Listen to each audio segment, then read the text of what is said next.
On May 19, 2003, two men impeccably dressed in tailored suits walked into the ultra-exclusive Graff Jewelers in London's Mayfair district. Less than 3 minutes later, they walked out with £23 million in diamonds.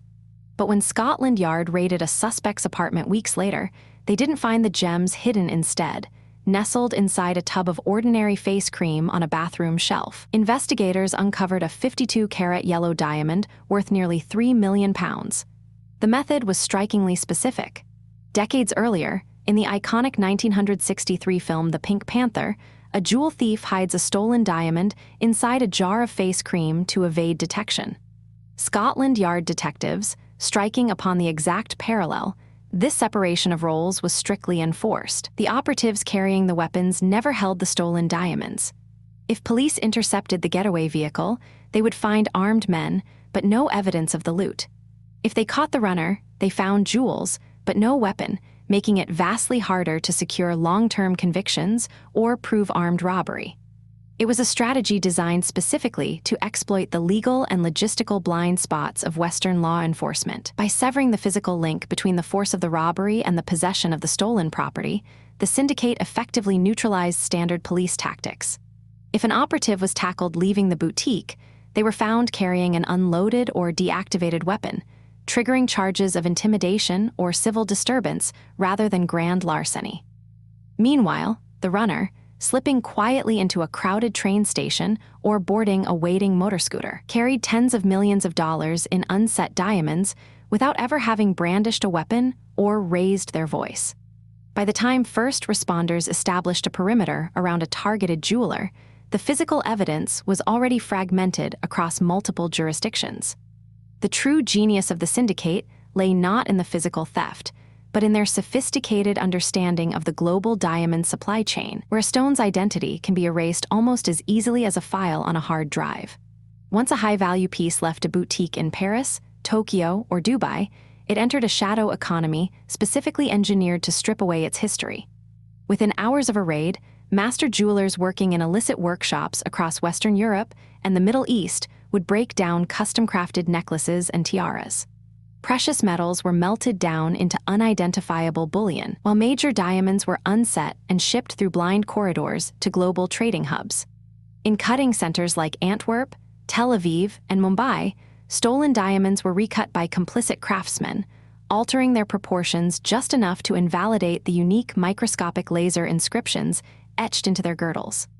Once recertificated by accommodating gemological laboratories, those same diamonds re-entered the legitimate marketplace, legally bought and sold by buyers who had no idea the stone on their finger had been snatched off a display pad in a brazen smash-and-grab just weeks earlier. This invisible pipeline meant that for years, traditional police work was effectively rendered useless. Investigators were hunting ghosts through a labyrinth of sovereign borders, conflicting legal frameworks, and financial secrecy laws. But in 2007, after the syndicate struck a series of high-profile targets across Europe and Asia with breathtaking speed, the international police community realized that local enforcement tactics were failing. Interpol convened a targeted initiative in Lyon, France, codenamed Project Pink Panthers. For the first time, police forces from over 20 countries pooled their intelligence, compiling a centralized database of biometric data, facial recognition matches, phone records, and criminal profiles. What this unprecedented intelligence-sharing effort revealed shocked even veteran investigators. The syndicate was not a centralized, rigid organization with a single godfather giving orders from a hidden redoubt. Instead, it operated as a fluid, highly decentralized network of independent cells, drawing from a pool of hundreds of veterans, former military personnel, and career criminals, mostly hailing from Serbia, Montenegro, Bosnia, and Croatia. These individuals were linked not by a formal hierarchy, but by shared regional ties, military-grade discipline, and a ruthless commitment to operational security. A single cell might form for a specific target in Paris, execute the job, dissolve immediately, and re-emerge months later under a completely different set of aliases in Tokyo, Geneva, or London. This fluid structure rendered traditional police surveillance nearly useless. Investigators were not hunting a centralized syndicate with a single boss sitting in a fortress, but rather a flexible network whose operational nodes activated and deactivated across continental borders. In May of 2003, that network left its first permanent mark on British law enforcement, setting off a chain reaction that would reshape global police tactics. Two men dressed in impeccably tailored suits walked into the exclusive Graf jeweler on London's New Bond Street. Within 3 minutes, the pair produced handguns, subduing staff with calculated calm. They walked out with 47 pieces of diamond jewelry valued at nearly £23 million. It was the largest jewelry heist in British history at the time. But it was what Scotland Yard found during the subsequent investigation that transformed a high-stakes robbery into an international sensation. When detectives arrested one of the operatives, Denik, shortly after the getaway, they recovered a portion of the stolen loot. Tucked away inside a jar of face cream in a hide, out apartment was a 5-carat blue diamond ring worth over £700,000. To the detectives standing in that London room, the discovery triggered an unmistakable flash of pop culture recognition. The face cream trick mirrored an iconic scene from the 1975 film The Return of the Pink Panther. Scotland Yard dubbed the crew the Pink Panthers, a moniker Interpol quickly adopted. But behind that theatrical media title lay a criminal syndicate far more structured, disciplined, and dangerous than any Hollywood fiction. Denik and his accomplice Predrag Vujošević were not lone actors operating on impulse. When Denik was tackled by an off-duty security guard outside the Graf store in London while holding £23 million worth of diamonds, investigators thought they had caught a lucky break. But Vujošević managed to slip away into the London underground, vanishing without a trace. When European law enforcement finally caught up with Vujošević months later in Paris, they discovered he was carrying multiple high-grade counterfeit passports, hundreds of thousands of euros in cash, and an encrypted satellite phone. The phone log did not reveal a simple criminal duo.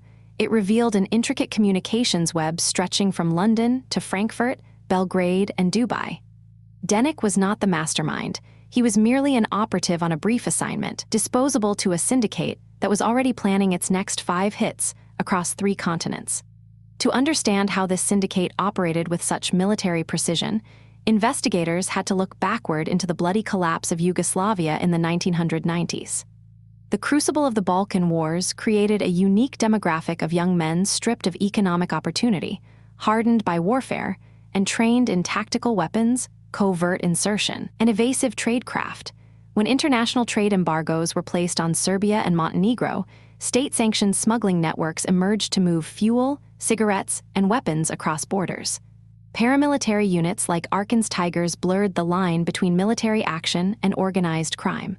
When the wars ended, these combat-trained soldiers returned to shattered economies. They possessed specialized tactical skills, a deep cynicism toward Western financial institutions, and an existing network of international smuggling routes. What Western media labeled as criminal audacity was, in reality, standard military doctrine applied to luxury retail theft. Cities like Niš in southern Serbia and Cetinje in Montenegro became primary recruitment grounds. In these regional hubs, intelligence officers discovered a deliberate and decentralized recruitment architecture. Experienced organizers, known internally as logistics directors, would monitor local veterans and young men with specific technical skill sets. One candidate might be a master mechanic capable of hot-wiring armored vehicles. Another might be an expert in disabling complex commercial security electronics. Another might simply be a fluent multilingual driver comfortable under fire. Operatives were assembled into temporary strike teams, often called cells, for a single targeted operation.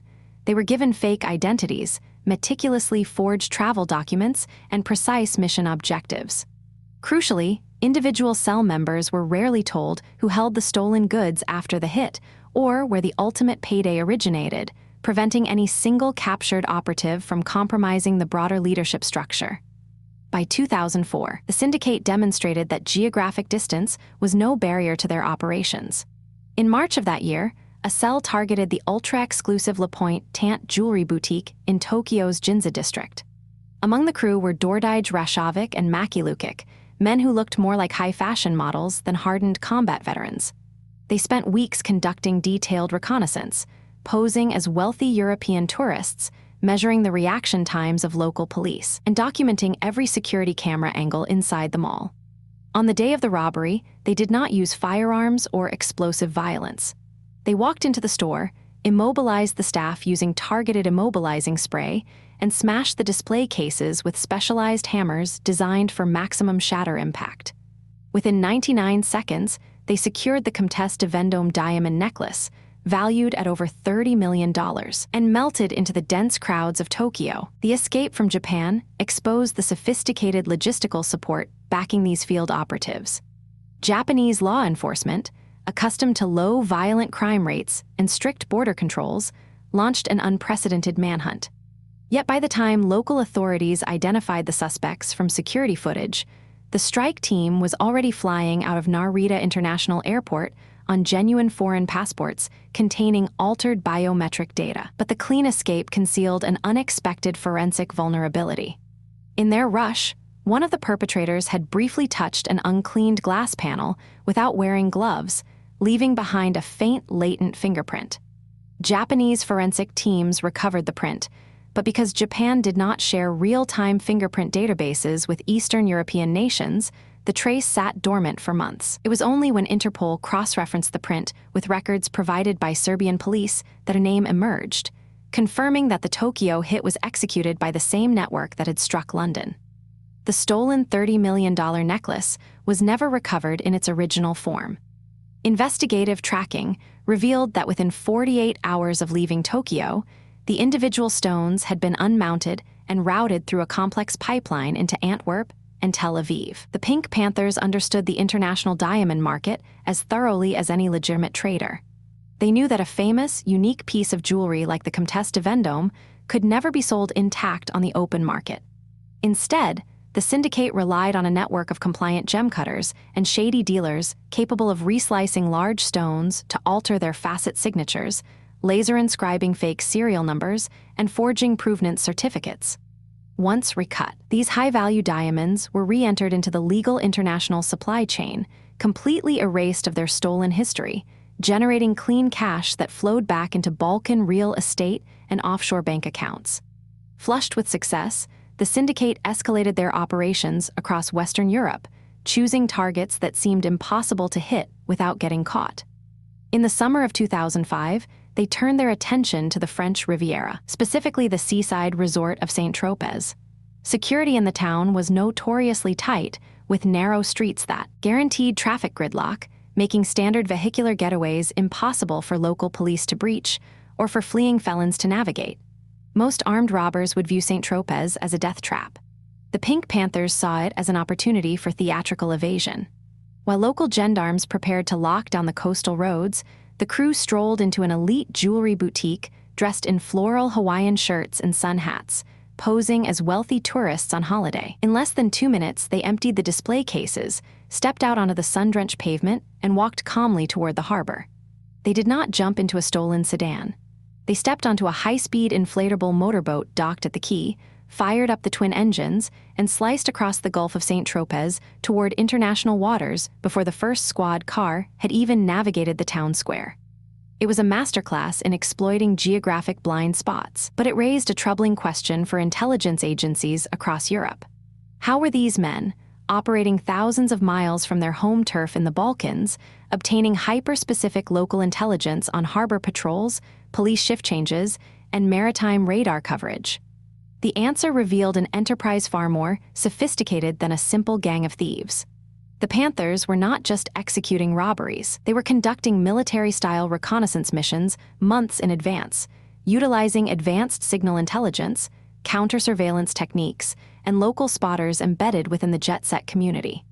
To understand how deep this network ran, investigators had to look back to an operation executed 1 year prior in Tokyo's hyper-exclusive Ginza shopping district. Japan was considered an untouchable market for international organized crime. Its law enforcement boasted a conviction rate over 99%. The streets were saturated with high-definition surveillance.